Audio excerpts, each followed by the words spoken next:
Welcome to Unfiltered. Again, because I am taping this on Memorial Day, I'm going to call this the Memorial Day Unfiltered episode. Just so you know. And people, don't tell me to have a happy Memorial Day. Don't do it. Don't thank me for my service on Memorial Day. That's not what this day is about. To little kids,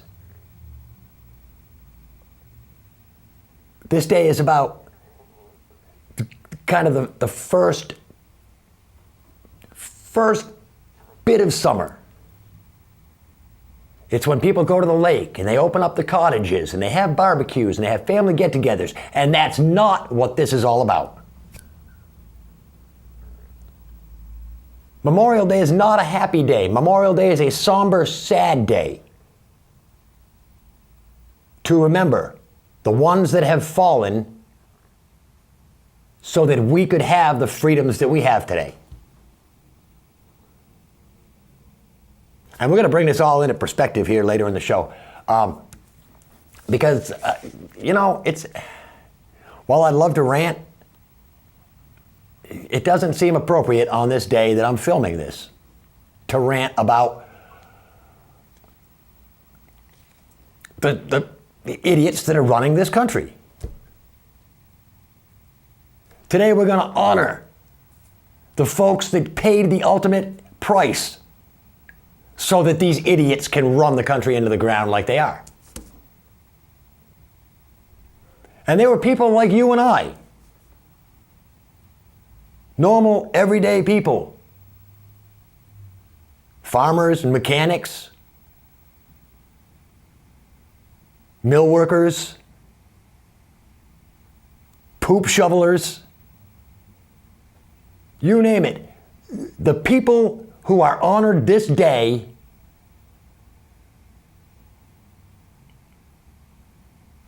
were heroes. And I know probably Donald Trump only likes the people that came back from war. I don't care.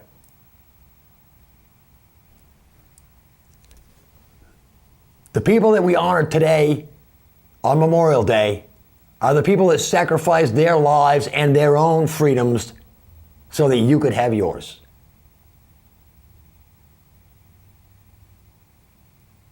These men and women that we honor on Memorial Day didn't start the wars.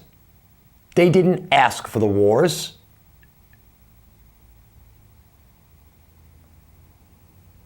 All that they asked was for the simple honor of serving their country.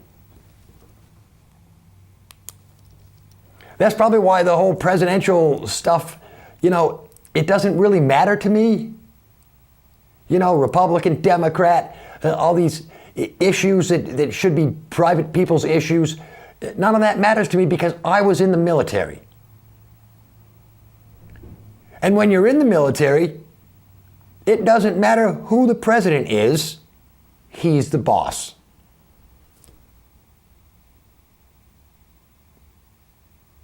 So when he says, go into a foreign country and kill people, that's what you do. That's your job. You don't ask for it. You don't say, oh, geez, I can't because I might get killed. You do it. It's your duty. And you don't complain. I was in the service when Jimmy Carter was president, for God's sakes. None of us felt safe.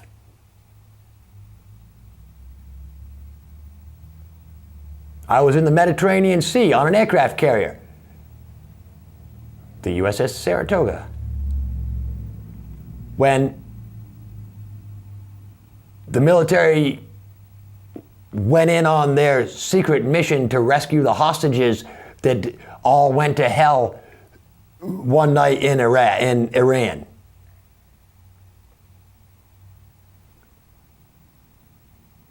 we were worried on the carrier that we were going over there.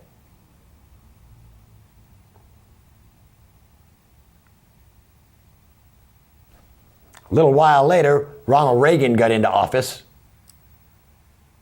and the Iranians said, we're going to release your prisoners. Whew. I didn't have to go to war. Thank God. You know, while I would have done it, it wasn't top on my list of things that I really joined the Navy for. You know, back then it was the Navy. It's not just a job, it's an adventure. Join the Navy, see the world. You know, sail the 7 seas. Become part of something bigger. And Memorial Day is bigger. Let me see. I've got some websites here open. I got Wikipedia open here on Memorial Day, and I was going to try and give you a little history, but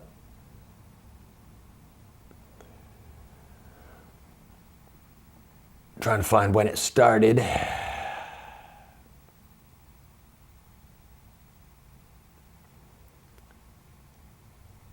Oh, also another big thing, Memorial Day, the Indianapolis 500 has been running on Memorial Day, on Memorial Day weekend since 1911.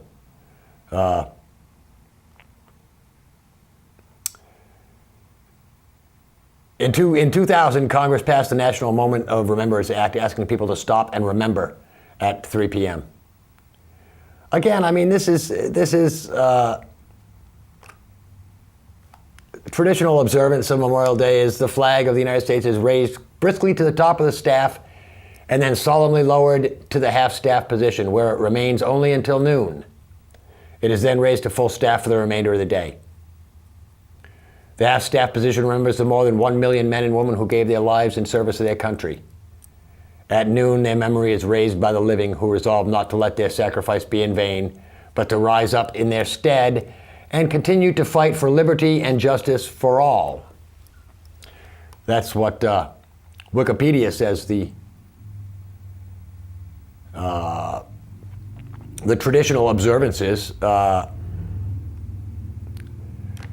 The preferred name for the holiday gradually changed from Decoration Day to Memorial Day, which was first used in 1882.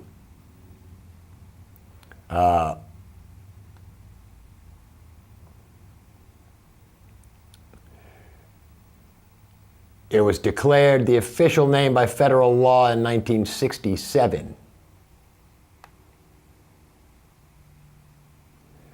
On June 28, 1968, the Congress passed the Uniform Monday Holiday Act, which moved the holidays, including Memorial Day, from their traditional dates to a specified Monday in order to create convenient 3-day weekends. The change moved Memorial Day from its traditional May 30th date to the last Monday in May. So,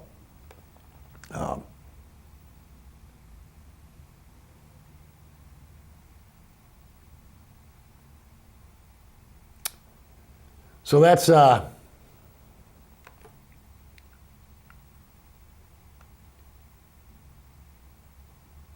of this has Civil War, President Abraham Lincoln's assassination. There were a variety of events of commemoration.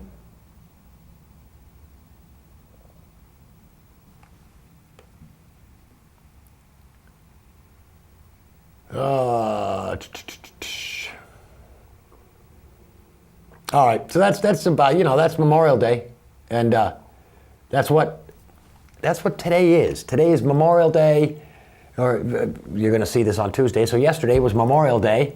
It was a day to honor the servicemen of this country who fought and died in service of this country to give us what we have today. So while I was out traveling this weekend, I was listening to NPR, and they were talking about the Vietnam War Memorial. Learned a few things that I didn't know. The memorial it started in the 70s. Find the history. 1979, 4 years after the fall of Saigon. The Vietnam Veterans Memorial Fund was incorporated as a nonprofit. It eventually $8.4 million was raised by private donations.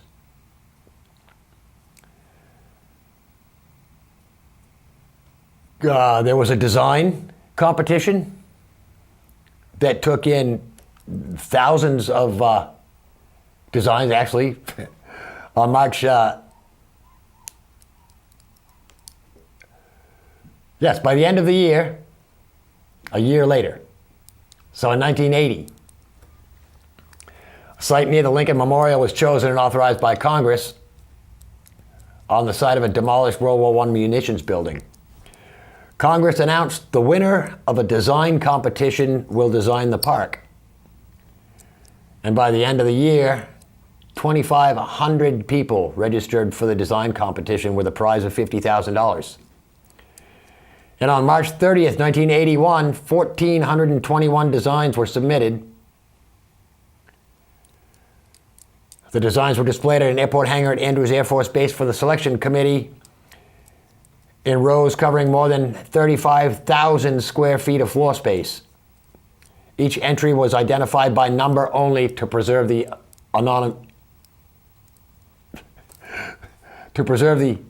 man, I can usually say this, anonymity, the anonymousness, we'll say it that way, that's stupid.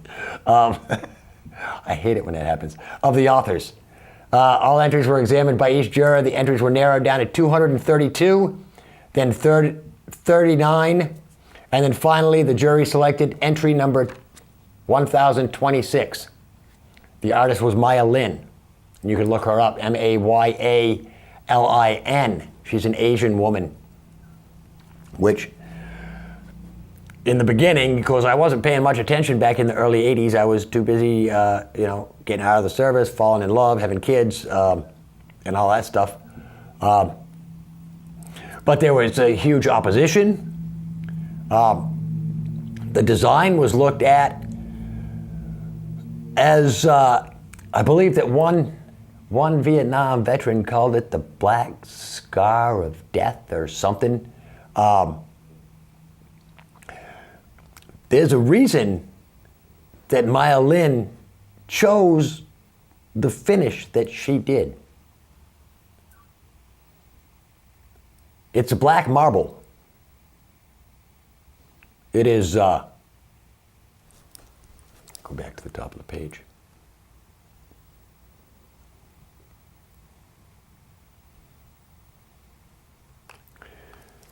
Memorial wall is made up of two 246-foot 9-inch long gabbro walls.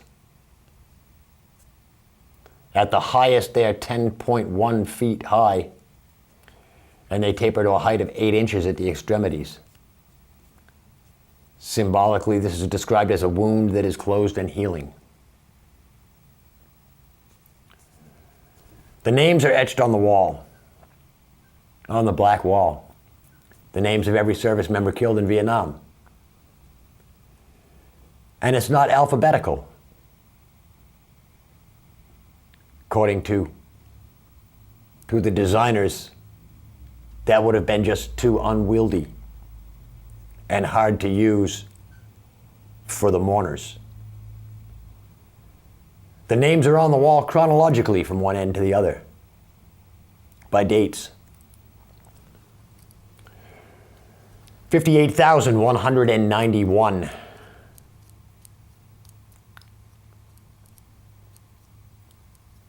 When it was completed in 1983. And as of May 2015, there were exactly 58,307 names, including 8 women. Yeah. Approximately 1,200 of those names are people listed as missing in action. So the wall is black marble. When you look at the names on the wall, you see yourself. And it's quite emotional. Whether you knew anybody that died in that war or not, you can't stand in front of that wall and not become emotional. I haven't been to the actual wall. I have been to the replica wall, the moving wall that travels around so that people like me who can't just pop down to Washington anytime they feel like it or want to have to deal with just going to Washington and visiting there. The moving wall is a 3/5 scale wall that travels around from place to place. I believe this weekend it was somewhere up in Maine. A few years back it came to Newport, New Hampshire, and a buddy of mine, Tarzan, and I made the drive up to Newport and saw the wall. He had a friend on it. And it was just even at 3/5 scale. The same emotions are there. 58,000 people that died in a conflict that meant nothing to the United States.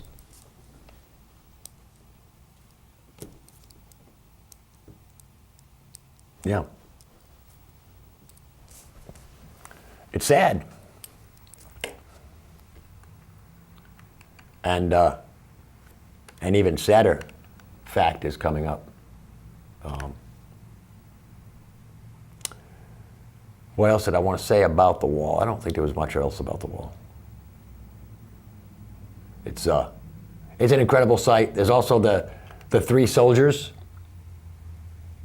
the memorial bronze statue named the three servicemen. Statue depicts three soldiers purposely identifiable as European American, African American, and Hispanic American. In their final arrangement, the statue and the wall appear to interact with each other, with the soldiers looking on in solemn tribute to the names of their fallen comrades. The distance between the two allows them to interact while minimizing the effect of the addition on Lynn's design.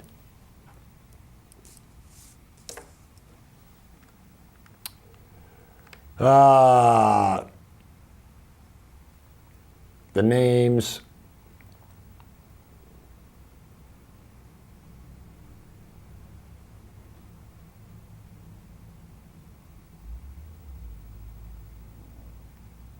And there are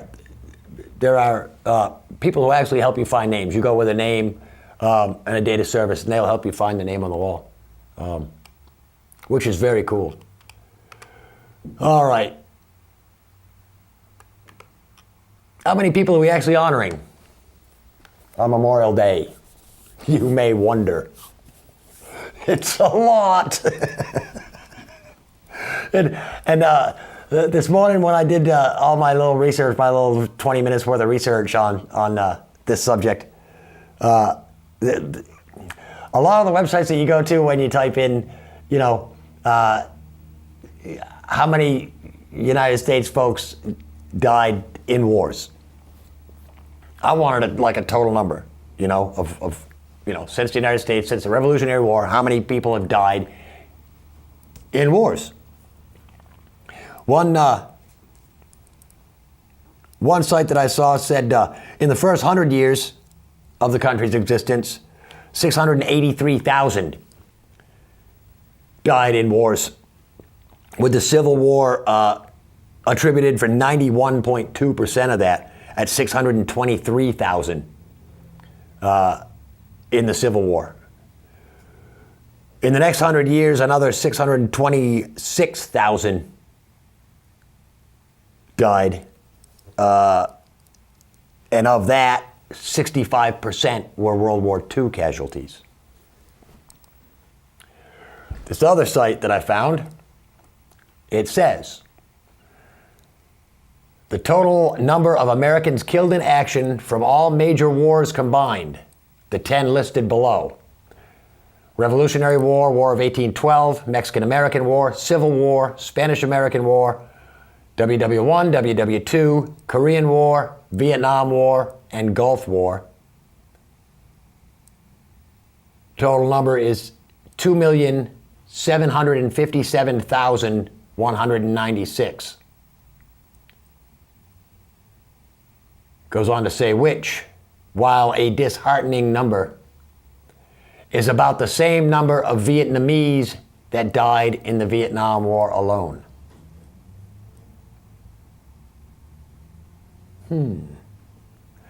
Hold on, did we actually get a little perspective there from Unfiltered? Yes, you did. Yes, you did. Wasn't our war, but we sure did our part. So, it was also our longest war in duration. Vietnam War was 90 months in duration.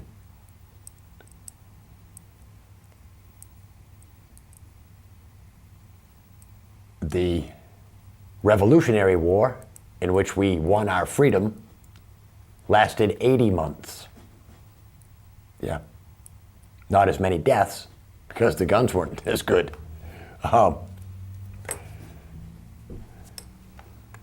And I'm not sure how long this whole, if we're even counting the war that's happening right now.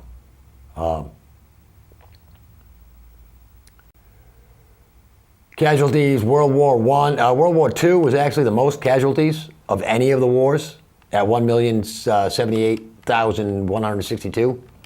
292,000 killed in action.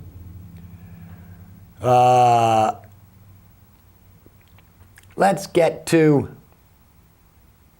some deaths by war. Actually, let's stick with the Vietnamese War right now, because that's where we started on this whole thing. The bottom of the site, it has a little graphic with a couple lines, and it says the wall, Vietnam Memorial Wall, and then it says what the Vietnamese equivalent wall of the wall would look like. There were 58,169 American dead in the Vietnamese conflict. The number of Vietnamese killed by American military was 1,165,000. Our Vietnam Memorial Wall is almost a tenth of a mile long. A Vietnamese equivalent to this memorial, including both North and South Vietnam military and civilians who were killed by the American military, would be almost 1.9 miles long. And that does not include disease and starvation deaths, injuries, or South Vietnamese killed by North Vietnamese Army. So, while we lost 58,169 people and we were devastated, horrified that we would lose that many people in a war, we killed almost 1.25 million Vietnamese people. We're good at war, man. What can I say? Let's look at World War II. The United States lost 295,000 military deaths in World War II with no civilian deaths. How about the Soviet Union? Military deaths in World War II was 13,600,000 people, with 7,700,000 civilian deaths, for a total of 21,300,000 deaths. Soviets in World War II. Yeah. Great Britain. I mean, we're down low. We're down with the Swiss people, you know. We lost under 1 million people. Japan lost 1.5 million military deaths, with 300,000 civilian deaths for almost 2 million people. Germany 3,250,000 people died, military deaths in Germany. Here's one. Poland, 850,000 military deaths. That's not the surprising number. 6 million civilian deaths in Poland during World War II. 10 million civilian deaths in China in World War II. You don't hear much about China in World War II, do you? China lost 1,324,000 military deaths and 10 million civilian deaths in World War II. It's crazy. So, all right, only got about a minute and a half left, and let's, thanks for not saying Happy Memorial Day. Honor the dead, be solemn, tone everything down on Memorial Day. That's what you should do. Visit the cemetery. You can extend military deaths to just remembering all that we've lost, all the folks that we've lost ever, Pay tribute to those who have been here and gone. All right, banging your head against the wall burns 150 calories an hour, so have at it. Facebook addiction disorder is a mental disorder identified by psychologists. Here you go. Maybe this might not be so true anymore, but it says the average woman uses her height in lipstick every 5 years. And if you missed May 29th and forgot to put that pillow on your fridge, May 29th was official Put a Pillow on Your Fridge Day. Mark it on your calendar for next year. Cheerophobia is a fear of having fun. Human saliva has a boiling point 3 times that of regular water. So if you're trying to make coffee from your saliva, it's going to take that much longer. My time is up. Just so you know, polar bears can eat as many as 86 penguins in a single sitting if they lived in the same place. But they don't. Till next time, I'm Rick Blood. This is Unfiltered. Peace.